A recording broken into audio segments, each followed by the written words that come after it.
The rain was coming down so hard that evening, you could barely see 3 feet ahead. David Sullivan squinted through his windshield, his expensive car gliding through the flooded streets like it was nothing.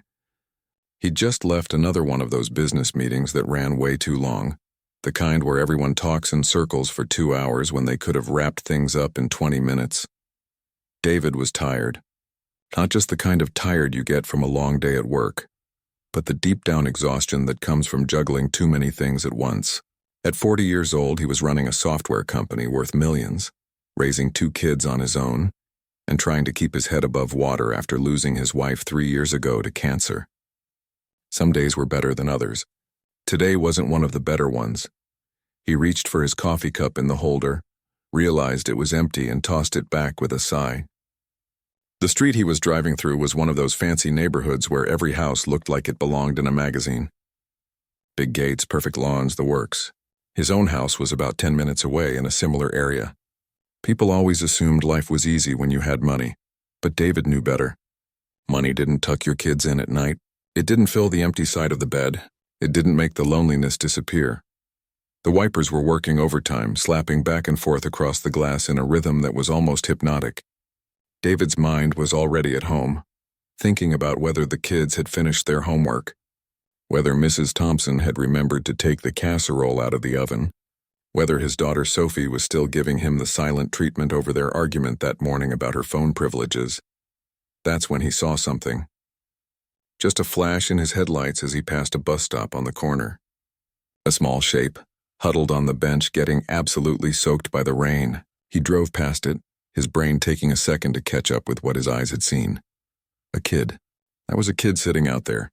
David's foot eased off the gas pedal. He glanced in his rearview mirror, but the rain made it impossible to see anything. For a moment he argued with himself.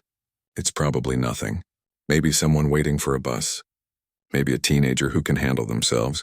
You've got your own kids to get home to. But something wouldn't let him keep driving. Call it gut instinct, call it whatever you want. He'd felt it before. That nagging pull that told him when something wasn't right. David made a U-turn at the next intersection. Probably not the most legal move, but the streets were empty anyway. He drove back slowly, his headlights cutting through the curtain of rain until he found the bus stop again. He pulled over to the curb and put the car in park, leaving the engine running. Through the passenger window he could see her clearly now. A little girl, maybe 9 or 10 years old, sitting on the bench in clothes that were plastered to her small frame. Her dark hair was stuck to her face and neck. But what really caught David's attention was the wheelchair beside the bench, tipped over on its side in a puddle. His heart sank. The girl had her knees pulled up to her chest as much as she could, her arms wrapped around them, and even from inside his car, David could see her shoulders shaking. She was crying. Not the kind of crying kids do when they're throwing a tantrum. This was something else. This was the crying that comes from being scared and alone and not knowing what to do. David sat there for a moment, his hands on the steering wheel, weighing his options. He knew how this could look. A grown man pulling over to talk to a young girl in the rain at night. In today's world, you had to be careful. But looking at that little girl, soaked and crying beside her tipped-over wheelchair, David knew he couldn't just drive away. He grabbed his jacket from the back seat, pushed open his door, and stepped out into the storm. The rain hit him like a wall, cold and aggressive, soaking through his dress shirt in seconds. He jogged over to the bus stop, his leather shoes splashing through puddles. "Hey there," he called out, trying to sound as non-threatening as possible. "You okay?" The girl's head snapped up, her eyes wide with fear. She had the biggest brown eyes David had ever seen, red-rimmed from crying. Her whole body tensed up like she was ready to bolt. Though David noticed immediately that her movements were different. Her left arm was curled against her chest and her legs seemed stiff. "It's okay," David said quickly, holding up his hands to show he meant no harm. He stayed a few feet back, not wanting to scare her more than she already was. "I'm not going to hurt you. I just saw you sitting here in the rain and wanted to make sure you're all right." "Where are your parents?" The girl stared at him, breathing hard, water dripping from her hair and nose. She opened her mouth like she wanted to say something, but the words seemed stuck. David recognized the struggle. His wife had worked with special needs kids before she got sick, and he'd picked up a thing or two. "Take your time," he said gently. "There's no rush. I don't," she said. The girl's voice came out shaky and unclear. her words slurring together in a way that took David a second to understand. She said, "Wait here." "Who said to wait here?" David asked, crouching down so he was closer to her eye level, though he was still getting hammered by the rain. "Miss Rosa." Fresh tears rolled down the girl's cheeks, mixing with the rain. She said, "Wait for her. She'd come back." "But she didn't." David felt a cold sensation in his stomach that had nothing to do with the weather. "How long have you been waiting?" The girl's face crumpled. I don't know. Long time. It was still light when she left me." David looked at his watch. It was almost 9 at night. The sun had gone down around 6:30. That meant this child had been sitting here, alone and disabled, for at least 2.5 hours. Maybe longer. "Okay, sweetheart, listen to me," David said, his voice firm but kind. "What's your name?" "Mia," she managed to say. "Mia, that's a pretty name." "I'm David." "Now, Mia, I think Miss Rosa might have gotten confused about where to pick you up, or maybe her car broke down. Does Miss Rosa have a phone number we can call?" Mia shook her head miserably. I don't have a phone. Do you know Miss Rosa's last name? Or her address?" Another head shake. David felt his jaw tighten. He stood up, looking around the empty street as if answers might materialize from the rain. There wasn't a soul in sight. The houses nearby all had their curtains drawn, warm light glowing from windows. Families inside having dinner or watching TV, completely unaware that a little girl was out here suffering. David pulled out his phone and dialed 911. The line rang for what felt like forever before someone finally picked up. 911, what's your emergency?" "Hi, yeah, I'm at the corner of Elmwood and 5th Street, and I found a young girl who's been abandoned at a bus stop. She's disabled and she's been sitting in the rain for hours. There was typing on the other end. Can you stay with her, sir?" "Of course I'm staying with her," David said, probably more sharply than he meant to. "How long until someone can get here?"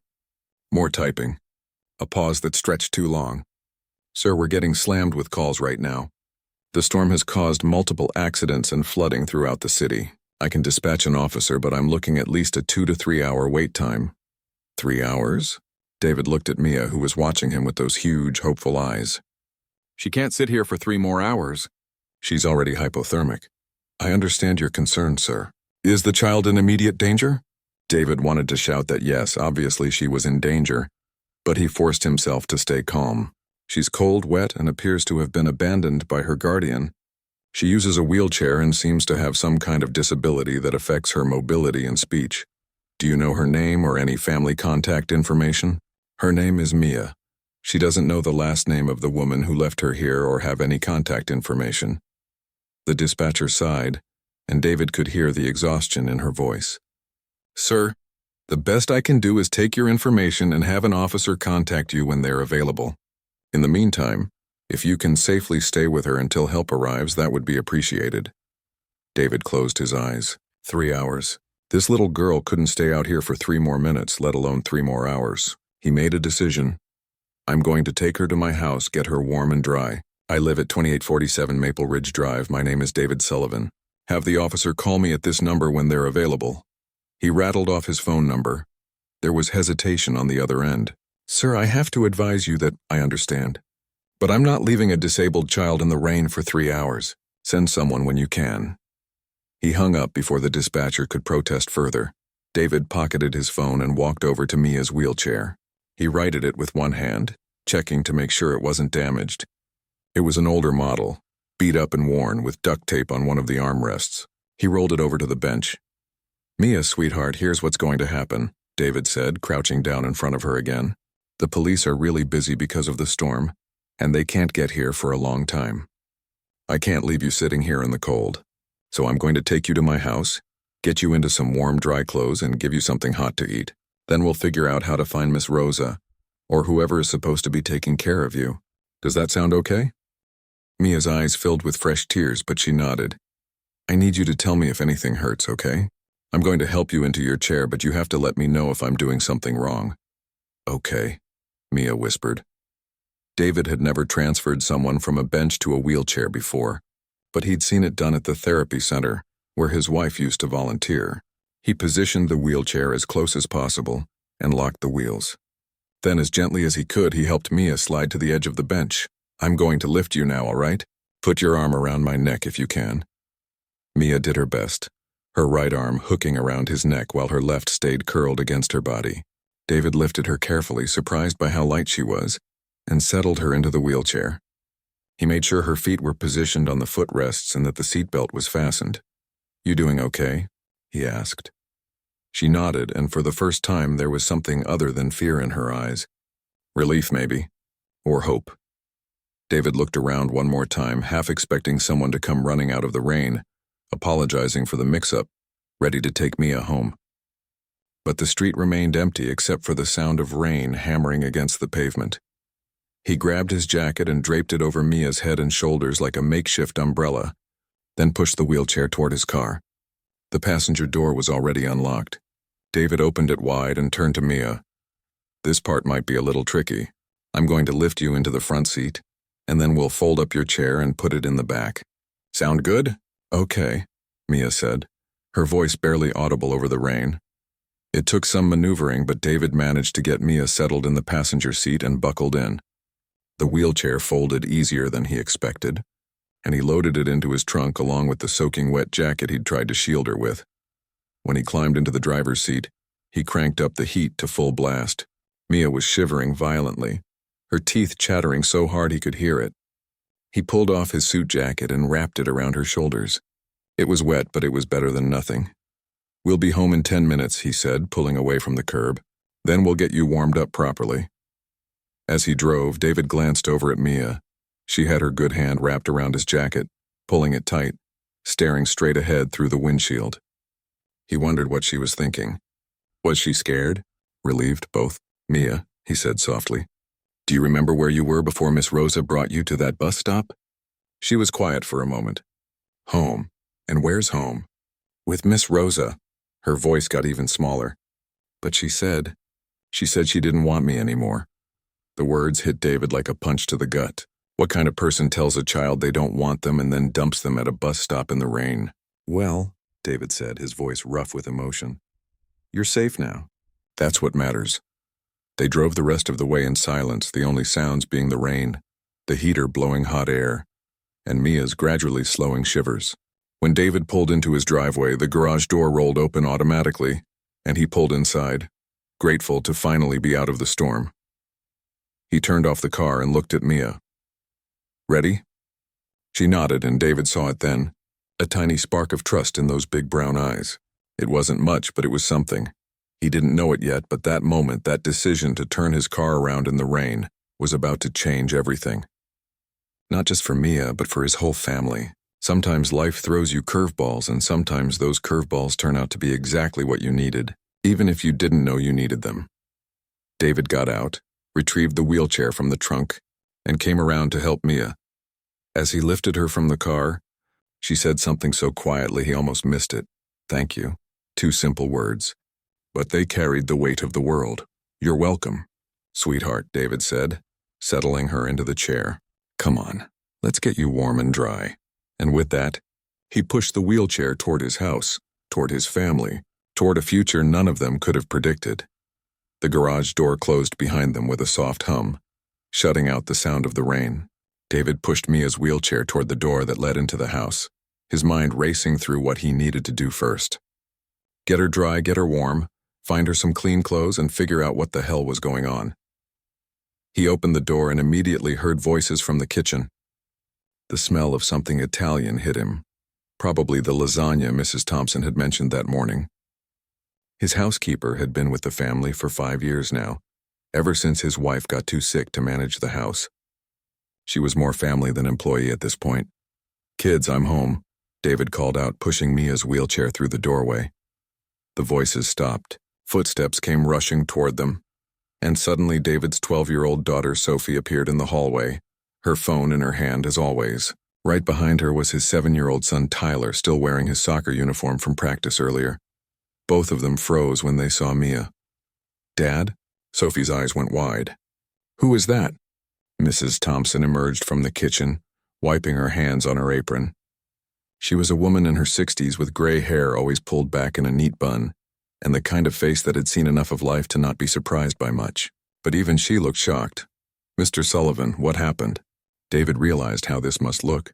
Him, soaking wet in his work clothes, pushing a scared little girl in a wheelchair through their house at 9 o'clock at night. He needed to explain and fast. Everyone, this is Mia. I found her sitting alone at a bus stop in the rain. She'd been there for hours. The person who was supposed to be watching her left her there and didn't come back.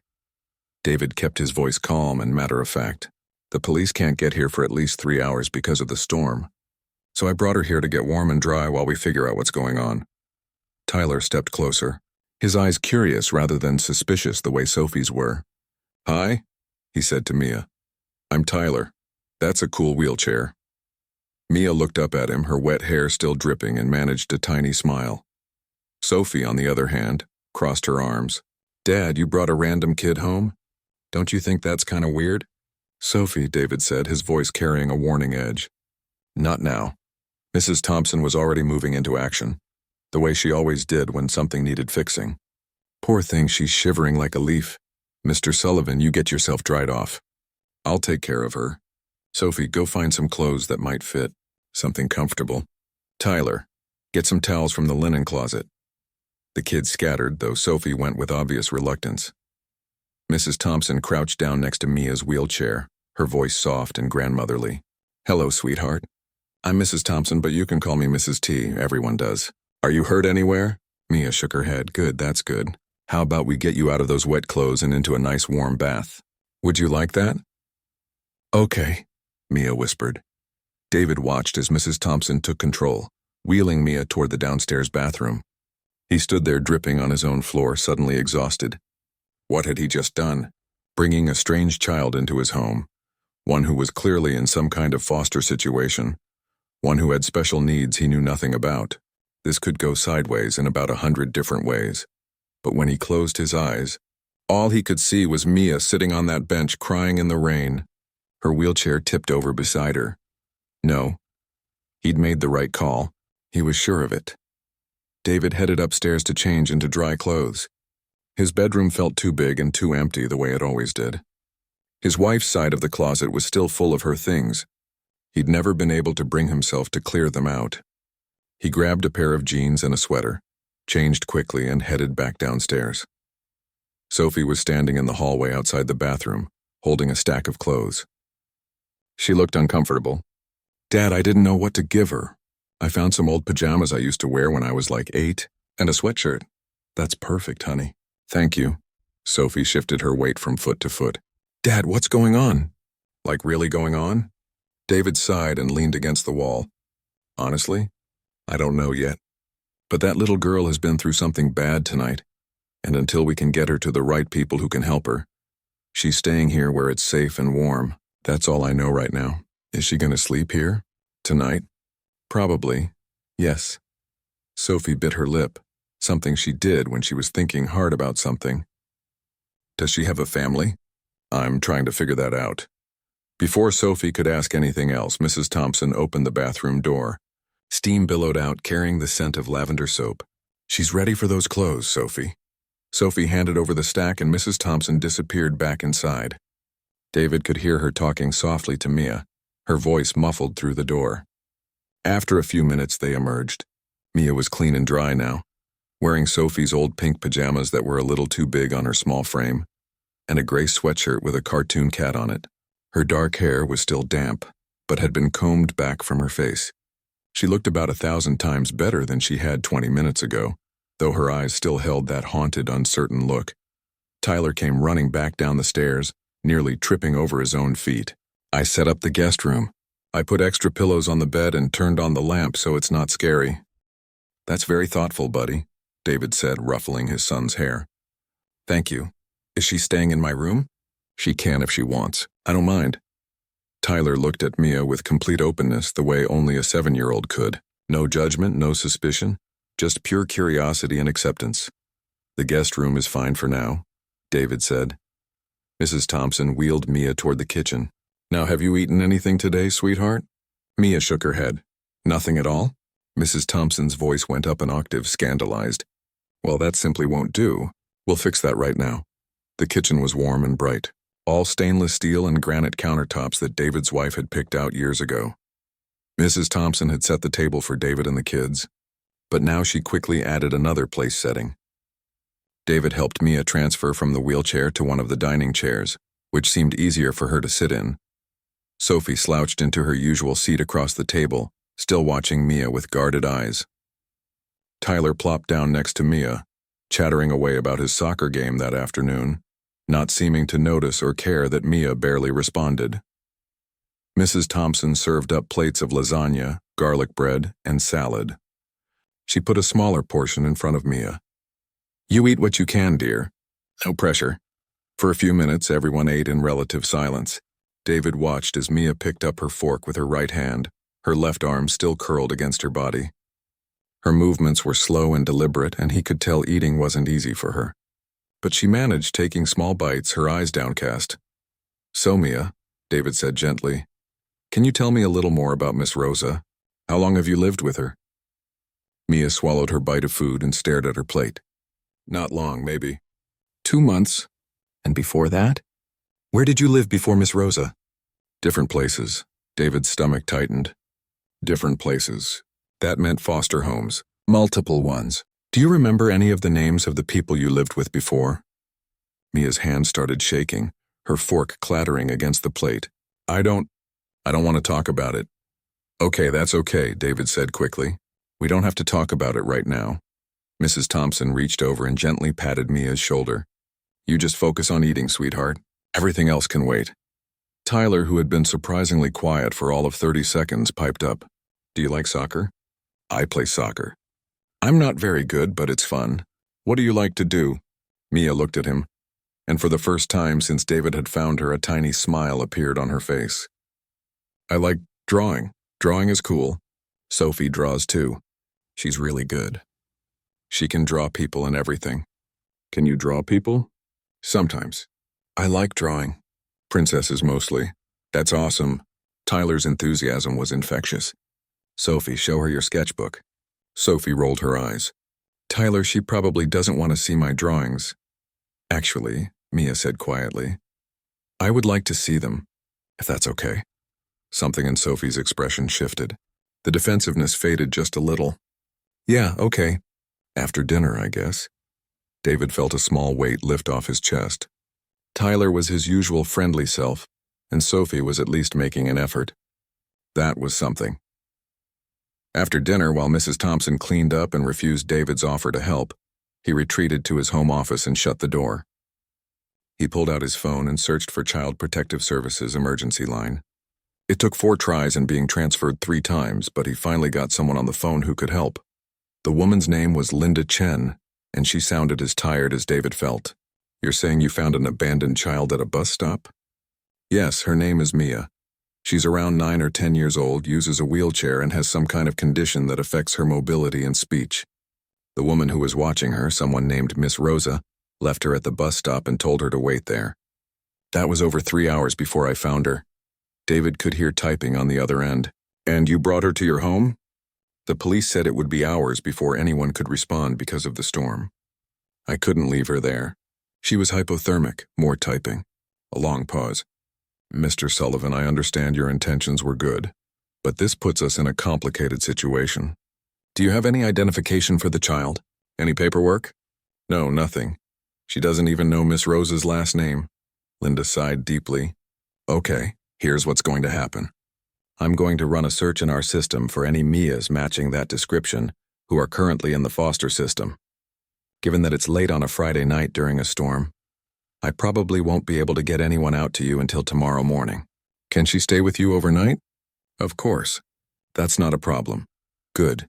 I need to take down your information for our records. Full name, address, occupation, everyone living in the household." David provided everything she asked for, including his social security number and the names and ages of his children. He'd built his company from nothing, been through enough background checks and legal processes to know how this worked. He had nothing to hide. "Mr. Sullivan, I see here that you have no prior record, no red flags in the system. That's good. But I need to be very clear with you. Do not under any circumstances try to locate this Miss Rosa person on your own. Do not post about this on social media. Do not do anything except keep the child safe and comfortable until we can get someone out there to assess the situation. Understood?" "Understood." I'll call you first thing in the morning with an update. My direct number is—" She rattled off 10 digits and David jotted them down. "Call me if there are any problems overnight or if the child becomes distressed." "I will." "Thank you, Linda." When he hung up, David sat back in his leather office chair and rubbed his face with both hands. Tomorrow morning. They'd have to figure this out tomorrow morning. For tonight, he just needed to make sure Mia felt safe. He found the kids in the living room. Sophie had actually pulled out her sketchbook and was showing Mia her drawings. Tyler was sprawled on the floor, building something complicated with his Legos.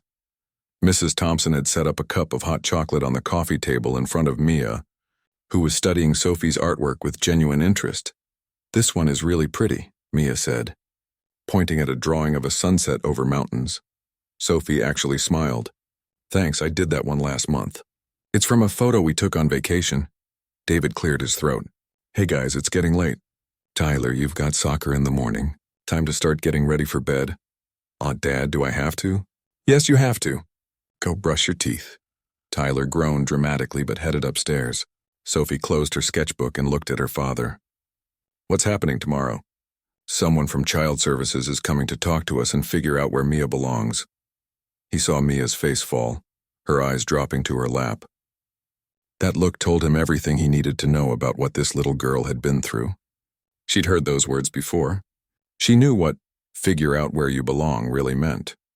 Mrs. Thompson appeared with a glass of water and what looked like medication in a small cup. "Mia, sweetheart, do you take any medicine before bed?" Mia nodded. "Purple pill. 2 of them. Do you know what they're for?" "My muscles. They hurt sometimes." Mrs. Thompson looked at David with concern. Without medication, Mia could be in pain. They needed to figure out what she was taking and fast. David made a mental note to ask Linda about it first thing in the morning.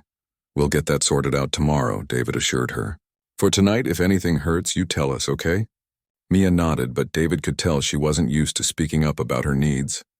Mrs. Thompson helped Mia get settled in the guest room. It was a nice space with soft blue walls and white furniture, a room that had once been meant for grandparents visiting but rarely got used. Tyler had indeed piled extra pillows on the bed and left the lamp on. There was even one of his stuffed animals, a worn teddy bear, sitting propped against the pillows. "Tyler wanted you to have Mr. Snuggles for tonight," Mrs. Thompson explained. "He says Mr. Snuggles is the best at keeping bad dreams away." For the first time all evening, Mia's eyes filled with tears. But these weren't tears of fear or sadness. They were something else entirely. "Really?" she whispered. "Really," David confirmed from the doorway. "My son doesn't let just anyone borrow Mr. Snuggles. You should feel honored." David and Mrs. Thompson helped Mia into bed, making sure she was comfortable. Mrs. Thompson tucked the blankets around her like she'd done it 1,000 times before, her movements practiced and gentle. "If you need anything in the night, anything at all, my room is right down the hall," David said. "You just call out and I'll hear you, okay?" "Okay," Mia said, her voice small against the pillows. "Good night, sweetheart," Mrs. Thompson said, smoothing Mia's hair back from her forehead. "You're safe here." David turned off the overhead light, leaving just the lamp glowing softly. He and Mrs. Thompson stepped into the hallway, pulling the door mostly closed but leaving it open a crack. Mrs. Thompson looked at him with an expression he couldn't quite read. "That poor child. 3 hours in the rain. What kind of monster does that?" "I don't know," David said quietly. "But I'm going to find out." He walked Mrs. Thompson to the front door. She lived just 15 minutes away and had been planning to leave after dinner anyway. Before she left, she turned to him. "Mr. Sullivan, you did a good thing tonight. I know your wife would be proud." The words hit him harder than he expected. He nodded, not trusting himself to speak. After Mrs. Thompson left, David checked on all 3 kids. Tyler was already asleep, sprawled sideways across his bed the way he always slept, like he was trying to take up as much space as possible. Sophie was in her room with her headphones on, probably watching videos on her phone. David paused outside the guest room. The door was still cracked open and he could see Mia lying in bed, clutching Tyler's teddy bear to her chest. Her eyes were open, staring at the ceiling. He knocked softly. "Mia, you okay?" She turned her head toward him. "Why did you stop?" "What do you mean?" "In the rain. Why did you stop your car?" "Most people, they don't stop." David walked into the room and sat on the edge of the bed. "Because you needed help." And when someone needs help, you help them. That's what you do. But you don't know me. Doesn't matter. You were alone and scared, and that's enough. Mia was quiet for a long moment. Then so softly David almost missed it, she said, Miss Rosa said nobody would want me. Because I'm broken. The words made David's chest tighten with anger. He took a breath, choosing his words carefully. Mia, look at me. She did. You are not broken. You hear me? Whatever challenges you have with your body, that doesn't make you broken. That makes you strong. And anyone who can't see that doesn't deserve to be in your life. A single tear rolled down Mia's cheek. Do I have to leave tomorrow? I don't know what's going to happen tomorrow, David admitted. But I promise you this. Whatever happens, we're going to make sure you're safe and taken care of. That's a promise. Mia nodded and hugged the teddy bear tighter. David stood up and walked to the door. Get some sleep. Tomorrow's a new day. As he headed to his own room, David's phone buzzed. A text from an unknown number. It was from Linda at Child Services. Found her in the system. Name, Mia Rodriguez. Age 9, has cerebral palsy. Currently assigned to foster parent Rosa Delgado. Will explain more tomorrow. David stared at the message. Rosa Delgado. The woman who'd abandoned a 9-year-old disabled girl in the rain. He felt his jaw clench. Tomorrow couldn't come fast enough. David woke up at 6 in the morning to the sound of crying. For a second, still foggy with sleep, he thought it was one of his own kids. Then he remembered. Mia. He threw off his covers and hurried down the hall to the guest room. The door was wide open now, and Mia was sitting up in bed, her whole body shaking with sobs. Her face was buried in Tyler's teddy bear, and she was making these awful gasping sounds like she couldn't catch her breath. Hey, it's okay, David said softly, sitting on the edge of the bed. He didn't touch her, didn't want to startle her. You're safe. You're at my house, remember? You had a bad dream? Mia nodded, still crying, her words coming out jumbled and hard to understand. They were yelling at me. Said I was too much trouble. Said they were taking me back. David's heart broke a little. He'd seen enough in his life to know that sometimes the worst nightmares were just memories dressed up as dreams. Nobody's taking you anywhere right now, he said firmly. You're safe here. I promise. Slowly, Mia's breathing started to even out. Her sobs turned to hiccups, then to sniffles. David grabbed a tissue box from the nightstand and handed it to her. Thank you, she whispered, wiping her face. How long have you been awake? I don't know. A while. David glanced at the clock. 6:15. Are you hungry? Mrs. Thompson won't be here for another hour, but I make a mean bowl of cereal. That got a tiny smile out of her. Okay. He helped her into her wheelchair, which he'd left folded near the bed. It took him a minute to figure out how to unfold it properly, but he managed. Mia was patient with him, even telling him which lever to push. They made their way to the kitchen, where early morning light was just starting to filter through the windows. David poured 2 bowls of cereal and set one in front of Mia at the kitchen table. He sat across from her with his own bowl, both of them eating in comfortable silence for a few minutes. Can I ask you something? Mia said suddenly. Of course. Are you going to send me back to Miss Rosa? David set down his spoon. No, absolutely not. After what she did, leaving you like that? No way, but where will I go? That was the $1,000,000 question, wasn't it?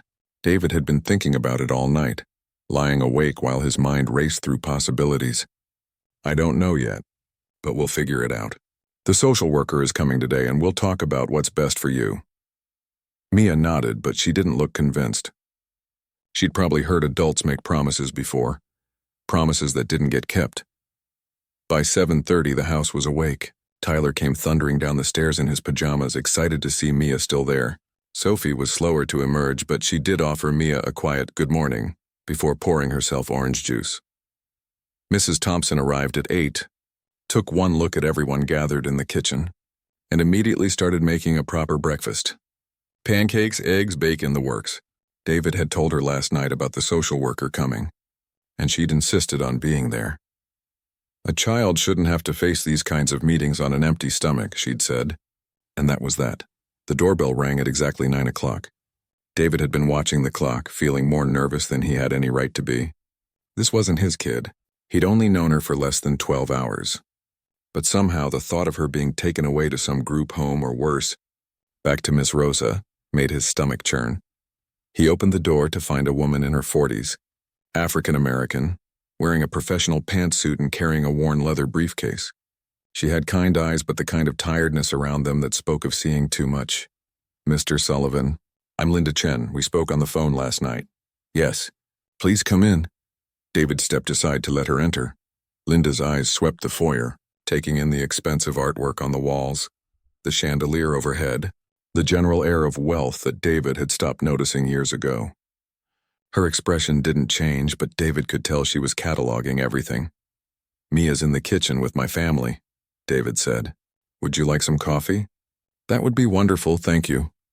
They walked into the kitchen where Mrs. Thompson had indeed outdone herself. The table was laden with food, and Mia was sitting between Tyler and Sophie, listening to Tyler describe in elaborate detail the plot of some movie he'd watched. Linda's professional mask slipped for just a second when she saw Mia. Relief, maybe. The girl was clean, dressed in borrowed clothes that were neat if a bit big, and she was eating. Whatever Linda had been expecting, this clearly wasn't it. "Hi, Mia," Linda said gently, pulling out a chair. "I'm Linda. I'm here to help figure out what happened yesterday and make sure you're okay. Is that all right?" Mia nodded, her eyes wary. Linda pulled a folder from her briefcase and opened it. David could see paperwork, forms, what looked like medical records. "Mr. Sullivan, why don't we talk in private first, and then I'll spend some time with Mia." They moved to David's home office. Linda sat in one of the leather chairs across from his desk and pulled out a recorder. "Do you mind if I record this? It's just for documentation purposes." "Go ahead." She pressed record and stated the date, time, and who was present. Then she looked at David. "Tell me everything that happened yesterday from the beginning." David did. He walked her through finding Mia at the bus stop, the call to 911, his decision to bring her home, everything. Linda took notes, occasionally stopping him to ask clarifying questions. "And Mia told you that Rosa Delgado told her to wait at the bus stop?" "Yes. She said Miss Rosa told her she'd come back, but she never did." Linda's jaw tightened slightly. She flipped through her folder. "Rosa Delgado has been a licensed foster parent for 3 years. This is her 4th placement. The other 3 were successful by our records." "What does that mean, successful?" "The children moved to permanent placements or aged out of the system without incident.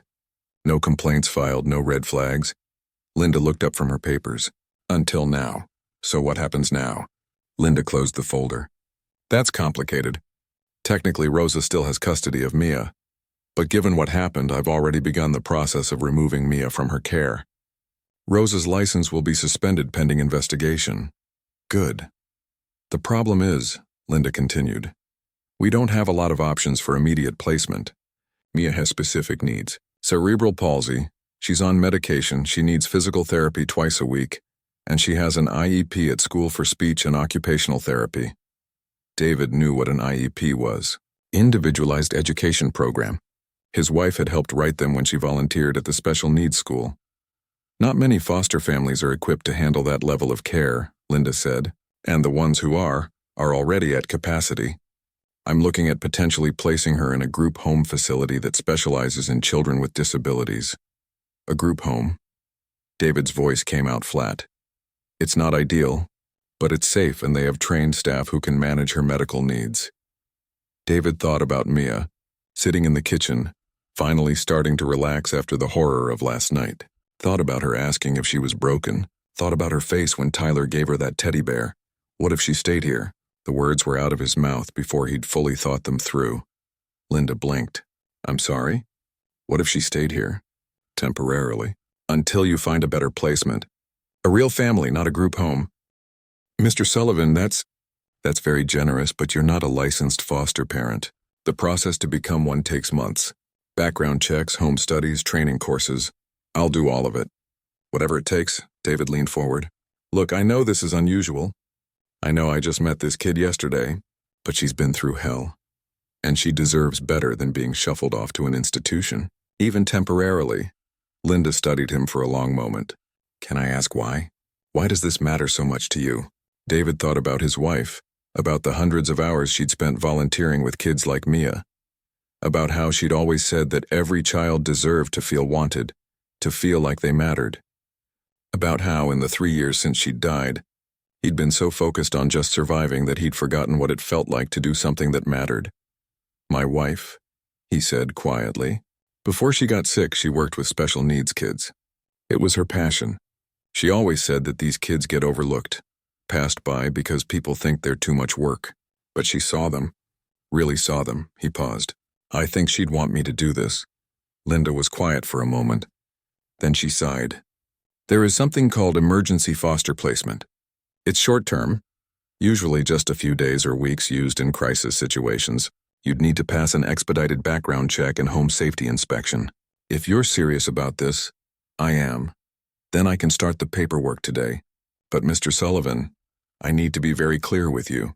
This is not a small commitment. Mia needs structure, routine medical care. She's also got trauma. Bad trauma. She's been in 6 foster homes in the past 5 years. She has trust issues, attachment issues, night terrors. This won't be easy. I understand. And your children? Have you talked to them about this? David hesitated. Not yet, but I will. Linda closed her briefcase and stood.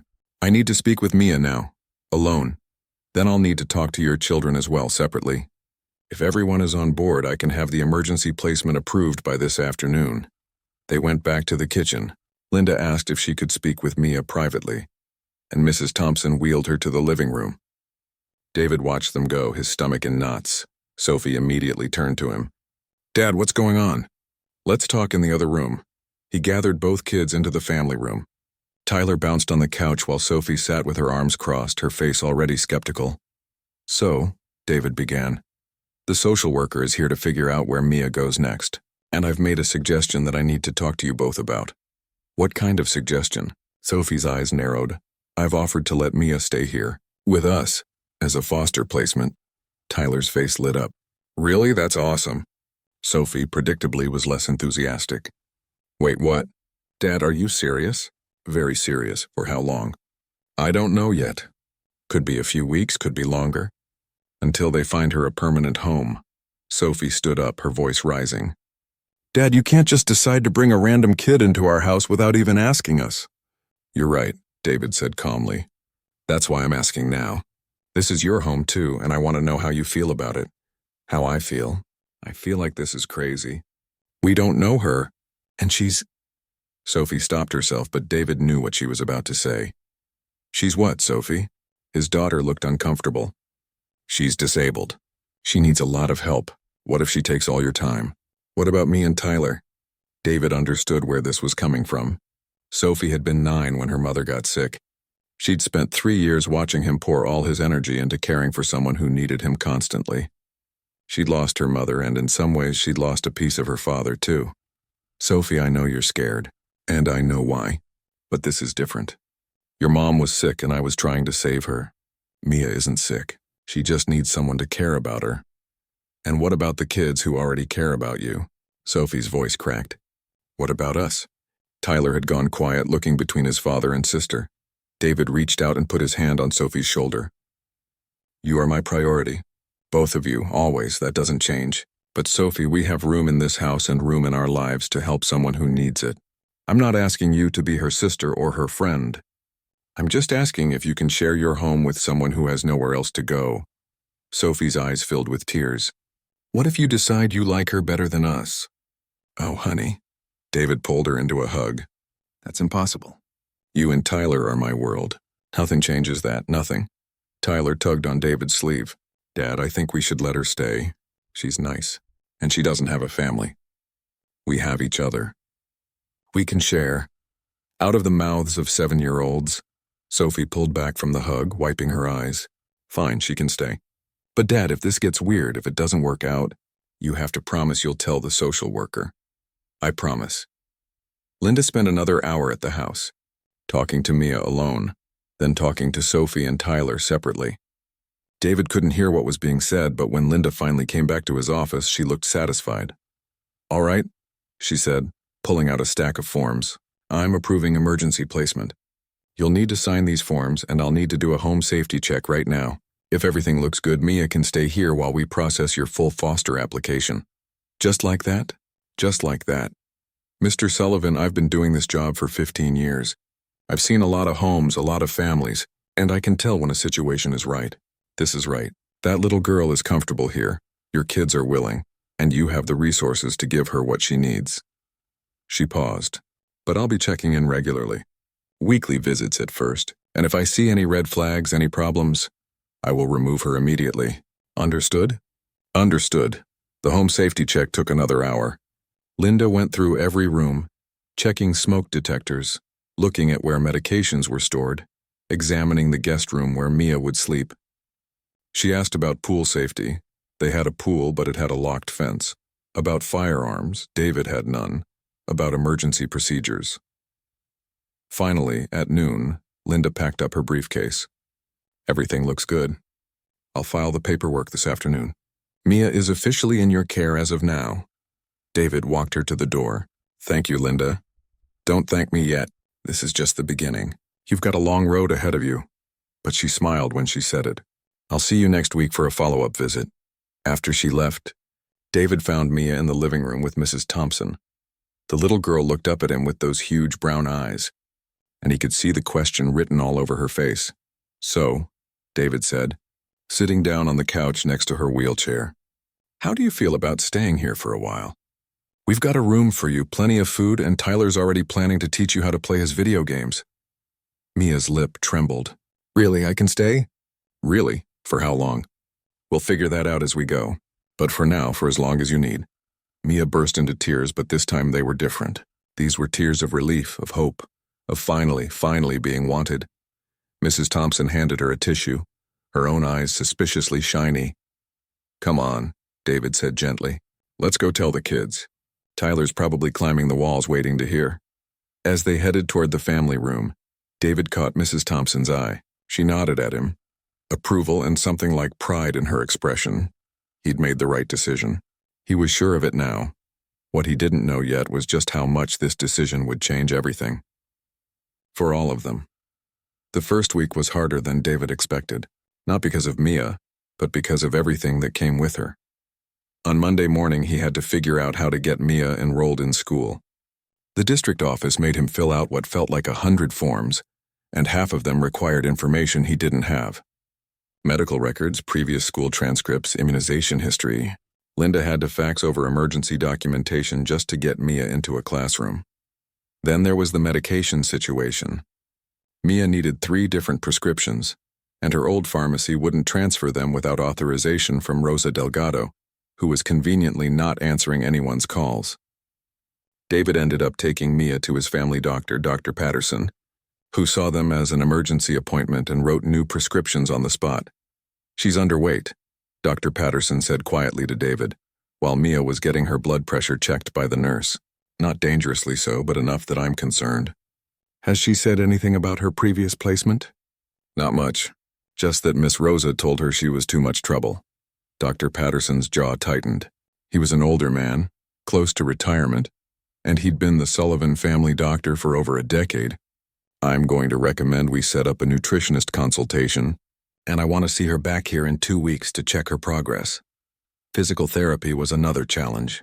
Mia's previous therapist was 40 minutes away, and they had a 6-month waiting list for new patients. David ended up calling in a favor from a business associate whose daughter had cerebral palsy. By Wednesday, Mia had an appointment with one of the best pediatric physical therapists in the state.